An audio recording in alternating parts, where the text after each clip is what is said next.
Hi, I'm Cliff Ruddle, and I'm really happy to be with you today and spend a little bit of time learning more about endodontics together.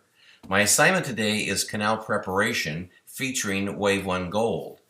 Of course, those of us who do clinical endodontics, which I imagine is virtually every single person on this webcast, would know that we can't really talk about shaping canals with WAVEONE Gold until we talk about securing canals. So canal preparation is comprised of both securing and shaping canals. It's important to understand how shaping fits into the endodontic triad.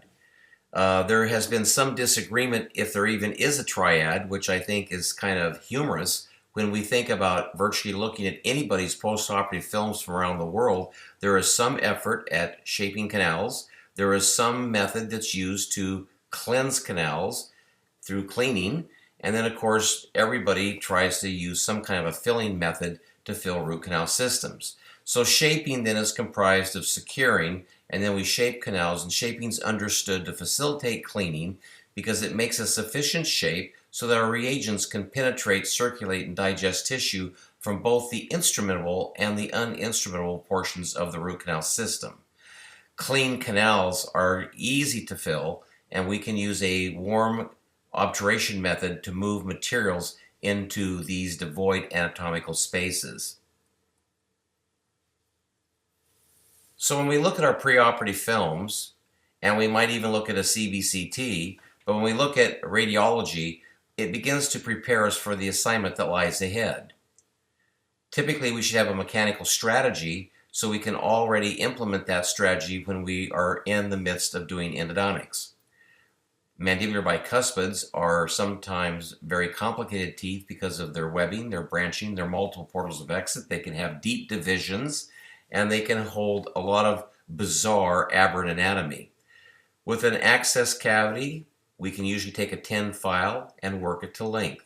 We might have to do pre-enlargement to encourage this, or we might even drop to a smaller size. But once we have a 10 file at length, we need to confirm patency. The instrument is deliberately taken to and minutely through the foramen until it is really super loose, and then we verify the glide path. The glide path is confirmed or verified when the 10 file can be pulled back 1, 2, 3, and 4 stops, and if it can slip, slide, and glide over the apical 1/3, then we have a secured canal. So a secured canal is a canal that has a smooth, reproducible glide path, and I'll use those words interchangeably: smooth, reproducible glide path with just a secured canal. Well, that's a good start, but internationally, since the advent of nickel titanium in the early 90s, it was understood that that was still too small of a space, just with the 10 file alone, to safely accommodate shaping files. So the 15 file was employed. It was stainless steel, and it is about 50% bigger than the 10 file at D0, but there were workarounds because patency took that foramen and transitioned it to at least a 12. So then we were really talking about a jump from about 12 to 15, and that's a very modest 25%. So that's what we've been using traditionally to do glide path management. There's an excitement in the world of endodontics with the dedicated mechanical file called Go Glider. Go Glider, as its name implies, is a heat-treated file. The file is heated up to a proprietary temperature, allowed to cool down, and you have some significant metallurgical changes. It shows up as number 1, a very, very big improvement in flexibility. Also, heat treatment technology massively improves the resistance to cyclic fatigue. So think about this instrument towards its terminal extent, snaking through a secured canal with a 10, and how it can get down there and achieve length. Another important concept is it's not a fixed tapered file, rather it has multiple progressive tapers over its active portion. And this means that the file does most of its work in the body of the canal, the coronal 1/3 and the middle 1/3. The apical 1/3 of this instrument just is pretty passive and generally will then just follow the pathway that the 10 file achieved before it. So how does this instrument fit into the traditional size 10 and 15 manual files?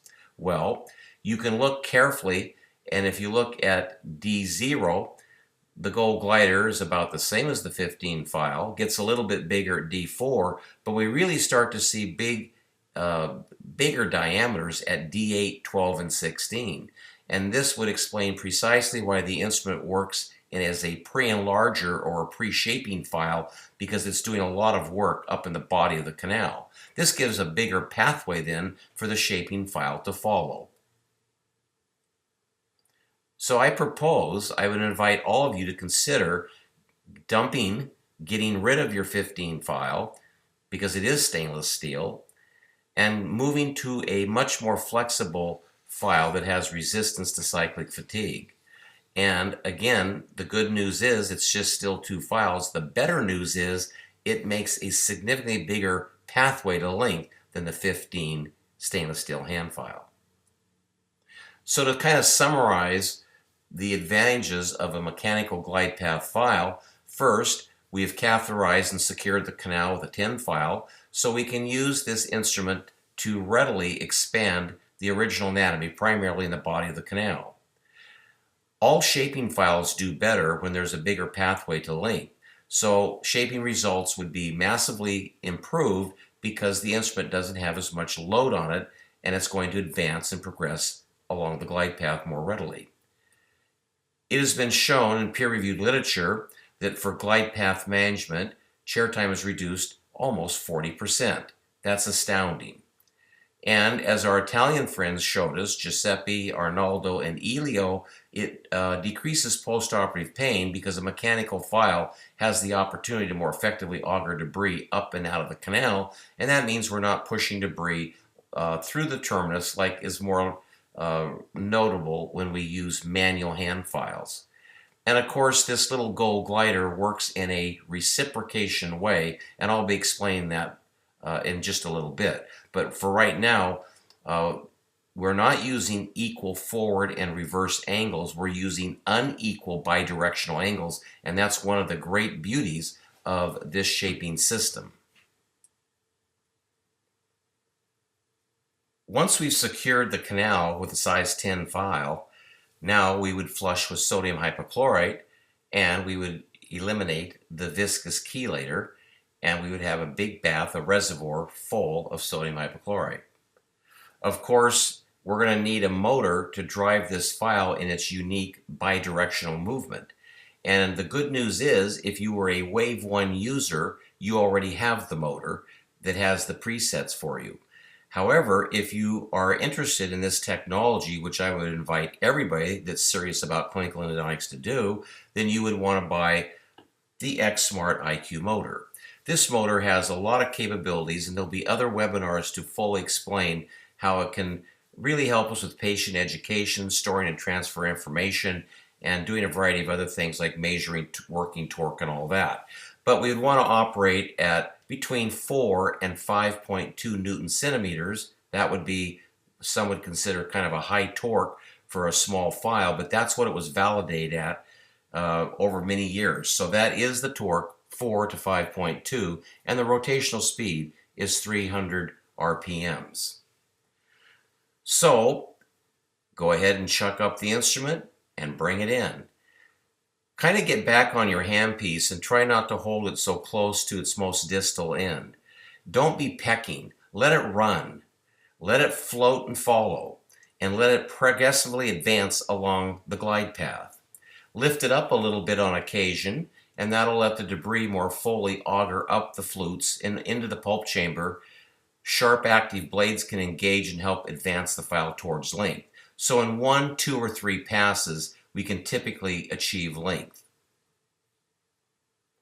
Well, you can still see that there's a lot of debris left behind in the lateral anatomy, but we have a super smooth and reproducible glide path.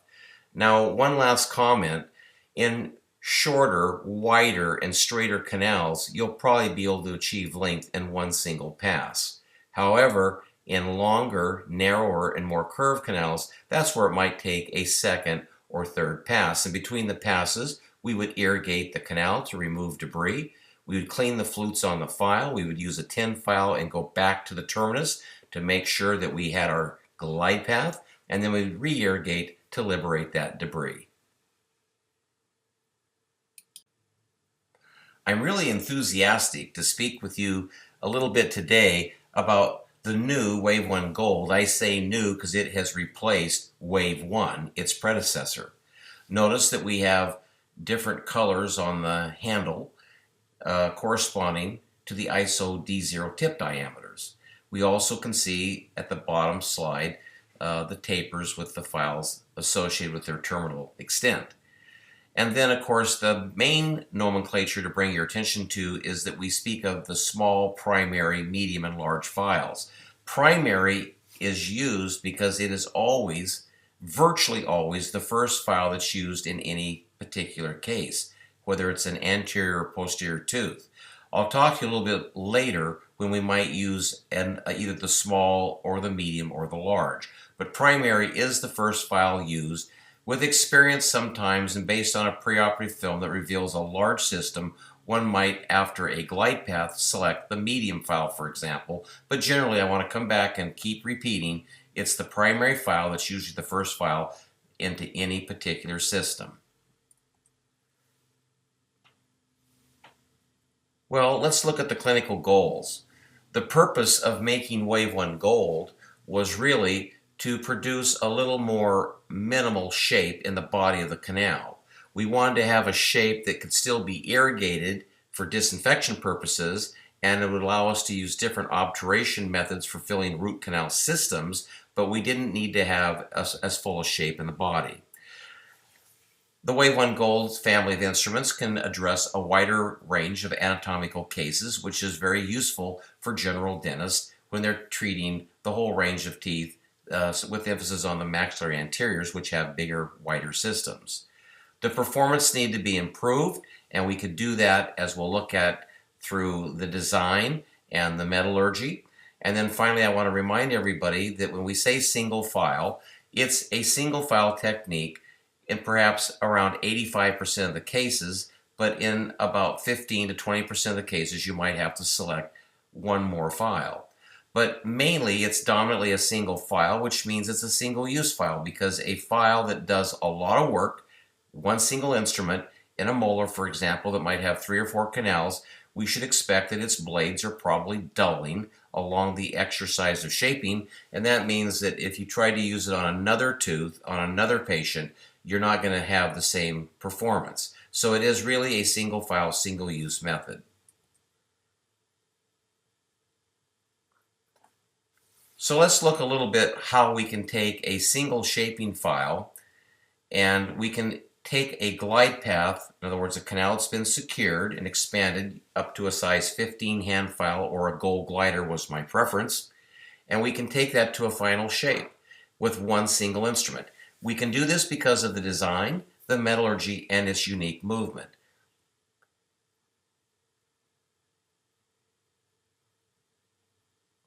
Let's look at the design.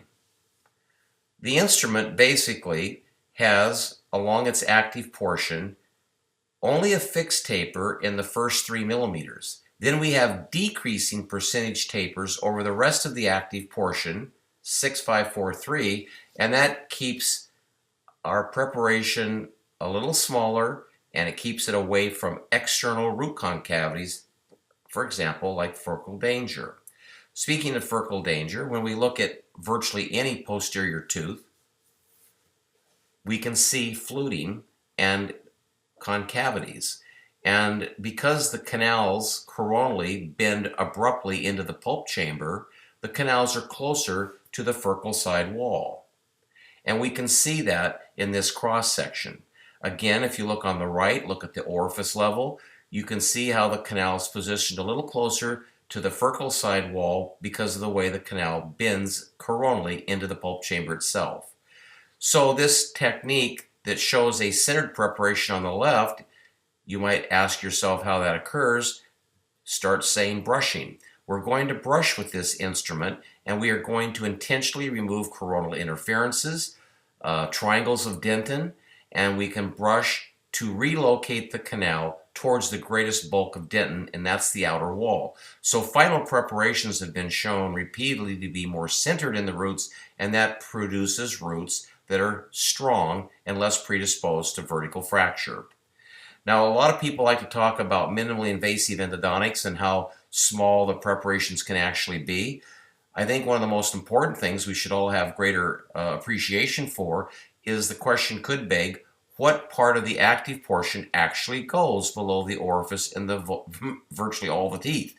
And if you think about roots being divided into coronal, middle, and apical 1/3, then roots are about 3 to 5 millimeters in each third. So actually only about 9 to 12 millimeters of a file usually progresses below the orifice. And at that level, the WAVEONE Gold file is a very modest 85 hundredths of a millimeter and 1 millimeter. That's pretty conservative, but yet still allows us to have active irrigation methods and able to fill root canal systems. Let's look a little bit more at the design. You know, when you build files with a group, a team of co-designers, doctors, endodontists specifically, we also need a lot of help from engineers, and I'd like to acknowledge Gilbert Roda, the chief engineer at Dentsply Sirona in Beleg, Switzerland at the factory. It was his idea to consider an alternating offset machining method. And you can see the dashed lines going across the schematic, but those are representing 1 millimeter. So basically what we're saying is at every other millimeter, the file has 2 or 1 points of contact. You can notice that the cross section is different than the old WAVEONE. It's an 85-degree parallelogram, but what that means is there's 2 points of contact, and then if we move up the file 1 millimeter, there's 1 point of contact, and then 2, and then 1. The 2 points of contact keep the file centered in the root, but in between the 2 points of contact, alternatingly, we have 1 point of contact. Notice the chip space that's available for debris and how that debris will not be so likely to be compacted in the blades and in between the blades and the canal wall itself. This allows the debris to auger more effectively, and it allows the instrument to more efficiently crawl through anatomy and curvature and sheath length. What about the metallurgy? Well, just like we talked about the gold glider, which completed the WAVEONE Gold system, now we have a gold metallurgy heat treatment on the shaping files themselves. And again, it's a proprietary temperature. The instruments are heated up, then allowed to cool down. And what is the benefit is the flexibility. That's a staggering 80%. And the resistance to cyclic fatigue in this case is 50% more than its predecessor. And then finally, this was an unexpected, it's almost by serendipity, we didn't expect less shaping time, but that was the outcome. So the less shaping time is related to an improved cross-section. It's related to a file that's very flexible and can move through curvatures with greater ease, and that shows up to benefit patients and doctors alike. Well, the movement is exactly the same as its predecessor. We're using unequal bidirectional angles. The engaging angle is counterclockwise at 150 degrees. The disengaging angle is clockwise and it's 30 degrees. We're looking at the distal end of the file up towards the handle. Appreciate then the engaging angle is 150, while the disengaging angle is 30. And after 3 cutting cycles, this instrument will have turned 1 full circle, or 360 degrees. That means the instrument is forever turning circles, and that is the beauty of a file that works with unequal bidirectional angles. We have other reciprocation files in the market, but they use equal bidirectional angles, which means the debris isn't nearly as efficiently augured up and out of the canal. Well, the clinical protocol then is cut a careful access cavity.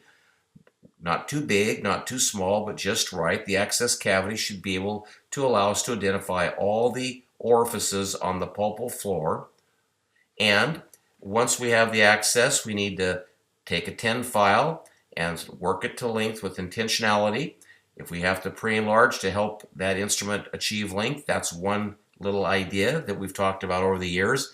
You could go to an 08 or a 6, but usually pre-enlargement helps the 10 file get down through the canal, and that's when we get working length. Remember, patency is critically important, and then to check the glide path by pulling the file progressively in longer strokes out of the canal to see if it can slip, slide, and glide. We can expand that pathway and get a more fully tapered pathway, as we've talked about with Gold Glider, and then the primary file is used through that tapered shape to achieve the final shape. This is pretty exciting, it's pretty simplistic, and it's allowed a lot of dentists to enjoy using mechanical instruments rather than manual instruments. Okay, now that we've described the WaveOne Gold family of instruments in terms of their design, their unique metallurgy and movement, let's put them into this animation so we can visualize some of the other important things that need to be emphasized so we can have great success clinically. Well, we have a glide path and it's been verified, so we can come right in with the primary 2507 WaveOne Gold instrument. I want to really emphasize multiple passes. The instrument should only work for about 3 or 4 millimeters, and then it should be removed. There should be a lot of debris towards its working tip as it's sort of crowning down. So after every instrument's removed, we irrigate to kick out gross debris, take the 10 file and recapitulate. That goes back to length and make sure we have our glide path, and then re-irrigate. Let this run in passively on the second pass. It'll move deeper into the glide path, and it'll carry a shaping wave into the middle 1/3. And again, we don't peck, we brush. Don't peck, peck, peck, brush. And again, irrigate, recapitulate, and then re-irrigate. These are critical steps that should never be overlooked between the use of any given shaping file. On the third pass, the instrument will travel through the body of the canal passively and then begin to work towards its apical extent in the apical 1/3 of the root. Notice how this instrument's loading up. Notice how flexible and how it can crawl around curvature and to length. Again, remove the instrument and irrigate, recapitulate, and re-irrigate. Notice that the flutes are loaded with debris. This is a very clear method that can be taught internationally so clinicians know when is the shape done. So one of the things in finishing criteria is look at your file, and if the file is loaded with debris in its terminal flutes, you have confidence that that file just cut its shape. On the other hand, you could use a 2502 NiTi hand file. We know that this instrument's 7% taper, so we know a 2% tapered instrument will fit passively inside a 7% taper. The only thing a hand file has in common with a primary file is they're both 1/4 of a millimeter at the tip. So if the 2502 is snug at length, that confirms the foramen is on the order of 2500ths. And if it's loose at length, it just means the foramen is greater than 2500ths, and that would suggest maybe moving to another technique. As we will see, there is a third method we can use for finishing criteria, and we'll look at that in just a moment, but that would be fitting a cone. Now, the cones traditionally could have never ever been used as a finishing criteria, but with new innovations in gutta-percha master cone manufacturing and with nanotechnology, we have a cone that has superior sizing and formulation. I'm really happy to talk to you about the ENDOACTIVATOR. The ENDOACTIVATOR is a disinfection technology that has 14 peer-reviewed papers from 14 different institutions internationally. That's remarkable. So one thing is it has collaborative evidence. It's readily easy to use. As you can see, it's a cordless technology. And finally, it's very, very affordable. Each disinfection technique clinically is less than $2 US. So really the ENDOACTIVATOR has 3 tips. They're non-cutting, they're completely flexible, they'll move through any shaped canal, and they vibrate, and these tips will help exchange your reagents into all aspects of the root canal system. I will speak with you at another time with a different webinar about this remarkable technology that's appreciated by 60,000 international dentists. Once we have cleaned the lateral anatomy and the system that we've shaped and we're completely disinfected, we can fit a master cone. The new cones from Dentsply Sirona are remarkable. It's the first major improvement in gutta percha in probably almost 100 years. They're 3 cents each, but they are superior in their sizing and formulation. And in fact, this really now allows us to use the word system-based endodontics, because these cones, in over 99% of the time, you pull out your last shaping file and these cones will slide right to length. And if I'm wrong, they might go 1 millimeter long, which can simply be trimmed. I really think you would want to check these cones out, and that is a call to action. So to summarize what we've been talking about with an actual clinical case, we've talked about the importance of great access, and then using a tin file in the presence of a viscous chelator to scout, catheterize, and secure canals. Well, then that canal can be shaped, and it can be shaped on the order of somewhere around a 2507 to a 2508, and you can notice it's easy to then have enough shape to use a disinfection technology to move the irrigants into the uninstrumental portions of the root canal space. Also, shaping allows us to easily fit a cone, and that cone can be thermal softened, and in the presence of sealer, you can carry a wave of warm gutta percha into the apical 1/3 and the obturation materials and out with the anatomy. And then looking at the post-operative film, the old expression, the thrill of the fill. You can see the first bicuspid has 3 portals of exit, but the one we were showing in detailed steps on the left has probably 8 portals of exit in its apical 3 millimeters. Let's put all the things that we've just discussed together into a start to finish procedure, and that would include the hand file, the gold glider, and the primary WAVEONE gold shaping file. I like to use a plastic block that has a challenge. A lot of colleagues will use a block that is called a J block, but this is the S block, and the S block is a nice challenge in that it has multiplanar recurvature.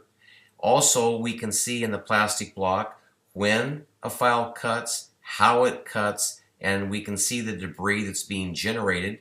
And we need to really then appreciate that what we see in this plastic block is what's going on in the teeth inside the patients that visit us daily. Let's take a look.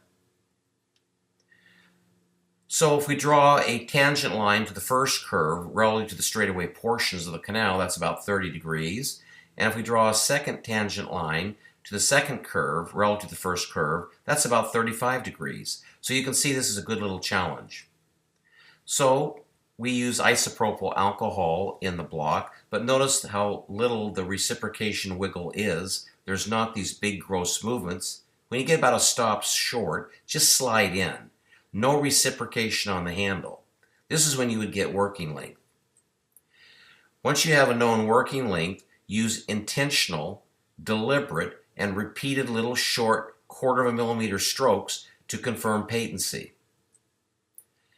With a known working length and a patent canal, check the glide path. Pull a stop back, a stop, 2 stops, 3 stops, and if we can slip, slide, and glide over that apical 1/3, not only do we have a glide path, we own the glide path. And mechanical instruments will follow. Everybody at home should say follow. Well, here comes our gold glider, and notice it's cutting a little bit more up in its body. The tip is just following the slide path from the tin. And notice as we work, we brush a little bit. That relieves pressure on the instrument, allows debris to auger, but the tip again is pretty free. It's very little work done in the last 2-3 millimeters of a gold glider. This is pre-enlarging the canal, and it's a pre-shaping file. Well, after we take that file out, of course, we'll irrigate, recapitulate, and re-irrigate, and that gets us right to our primary WAVEONE Gold 2507 shaping file. Let's take a look.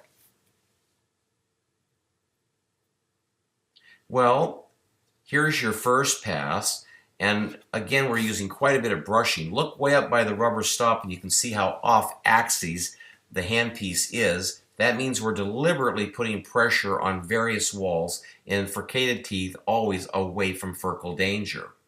Notice this instrument then is cutting again in the upper body of the canal. Again, irrigate. That'll kick out gross debris. Take that tin file and recapitulate and work it up and down to stir the soup, if you will, and move debris into solution so that debris can be liberated in another re-irrigation. The second pass will take us closer to length. The shaping wave is moving towards length. And again, irrigate, recapitulate, and re-irrigate. Again, notice how the tin file breaks up debris, moves into solution, so that we can then liberate that debris.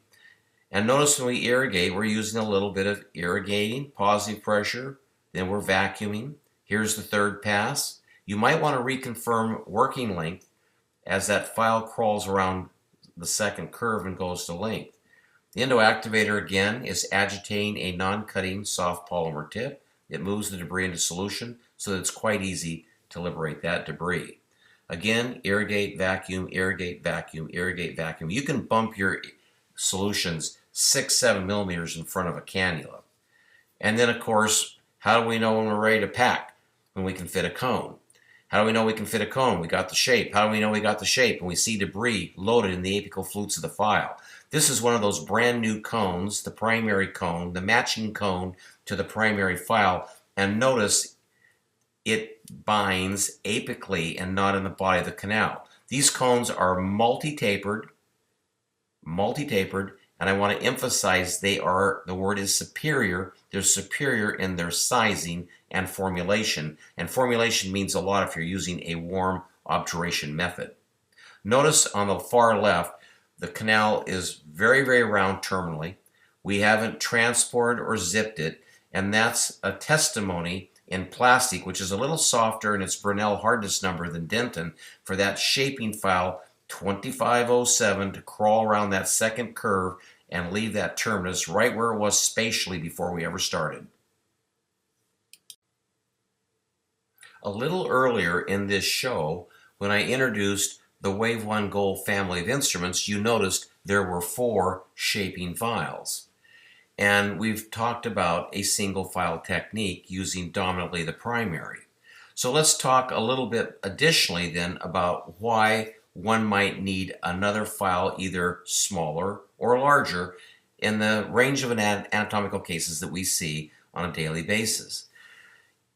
The assumption here is we have a smooth, reproducible glide path and the canal has been secured. So in this instance, we can carry the primary file down the canal like we've just talked about, but what if it really won't advance? What if it really won't move so that the rubber stop goes down on the selected reference point, which would suggest the file's at length? Well, in those instances, we can go to the small. Because the small has a tip of only 0.02 of a millimeter, it's a 20, then it will easily crawl along the glide path and carve its shape to length. Now, what's important here is there is a yellow endoactivator tip that can go into these smaller shapes to agitate effectively. Also, it's important to note that there is a matching master cone that fits the yellow file, and so you could use this as a standalone only file that achieves length, especially when the roots are narrow and long. That might be the single sole file that's taken to length. On the other hand, you can think of it as a bridge file, because if you have more root bulk and form, then you can use this bridge file to get back to the primary, and this time the primary will go to length. Okay, what if the primary file goes to length easily? You withdraw it, there's no debris on its flutes, you grab a 2502 nickel titanium gauging file, and it also is loose at length. That just simply means to the clinician the terminus of the canal is larger than the file. So in these instances, we would go up to the medium. That's a 3506. So the tip, the D0 diameter is 35, and its taper is 6%. And again, when that file comes out, you're looking for debris on its apical flutes. Alternatively, you can gauge with a nickel titanium 3502, but remember, when we start to get up over size 30, even in the world of nickel titanium, the instruments become a little bit stiff. So in these instances, I would rather you gauge with a smooth, flexible, matching gutta-percha cone from Dentsply Sirona. That's those new cones I was speaking about that have superior sizing and formulation, and slide it in. And if it gets to length, well, then you can pretty much be certain that that's their terminal diameter. And you would use this method on and so forth to see if you want to go to the large or not in those instances where there is a big system with a big apical diameter. Okay, it's really been fun being with you a little bit today and having a few minutes to look about the importance of the glide path and how it relates to successful shaping. We've also talked about a very, very simple system that now has been complemented and completed in addition to the gold glider file. This is Ruddle on reciprocation. Until next time, great success. Enjoy the music Summertime by a great jazz band, and remember, it encourages us to spread our wings and fly.